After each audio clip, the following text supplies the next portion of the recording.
ఏదైతే 30-35 సంవత్సరాల నుంచి మాదిగ సోదరులందరూ వర్గీకరణ కావాలని మందకృష్ణ మాదిగ ఆధ్వర్యంలో ఎప్పటి నుంచో ఎన్నో ఇబ్బందులు పడి ఎన్నో బాధలు పడి అన్ని పార్టీలను ఒప్పించే ప్రయత్నం చేసినా ఎవరు కూడా స్పందించకపోవడం వల్ల ఇంత ఆలస్యం కావడం, మరి నిజంగా సుప్రీంకోర్టు ద్వారా న్యాయ పోరాటం చేసినటువంటి మందకృష్ణ మాదిగ గారికి ఈ వర్గీకరణ ఈ ఫిబ్రవరిలోనే వర్గీకరణ జడ్జిమెంట్ వచ్చింది.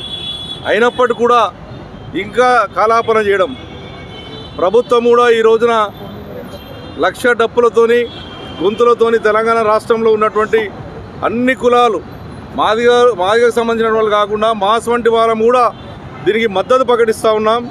కాబట్టి దీనికి పర్మిషన్ ఏమంటే వాళ్ళు ఈరోజు పర్మిషన్ లేదన్నటువంటిది క్యాన్సిల్ చేయనటువంటి ఆలోచనలో ఈ ప్రభుత్వం ఉంది అంటే ఇది ఎంత దుర్మార్గమైన విషయం ఆలోచన చేసుకోవాలి. ఎందుకంటే వాళ్ళు ఎప్పుడు కూడా 10 లక్షలు 20 లక్షల మందితో పెట్టినటువంటి సందర్భాలు చూసాం తప్ప ఎక్కడ కూడా చిన్న సంఘటన ఎప్పుడు జరగలేదు.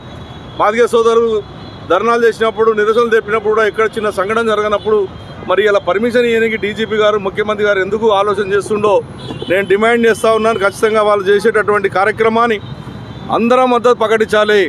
ఆ రోజున కేసీఆర్ గారు తీర్మానం చేసి అసెంబ్లీ తీర్మానం చేసి కేంద్రానికి పంపించారు. మరి ఈ రోజున కూడా మరి సుప్రీంకోర్టు ఆర్డర్ వచ్చింది కాబట్టి 1 ఇయర్ కాలాపన చేసింది కాబట్టి ఎంబడే తెలంగాణ రాష్ట్రం నుంచే ఇంప్లిమెంట్ కావాలని మాదిగ సోదరులకు న్యాయం జరగాలని ఒక కుక్కట్పల్లి శాసనసభ్యునిగా నేను డిమాండ్ చేస్తూ ఉన్నాను.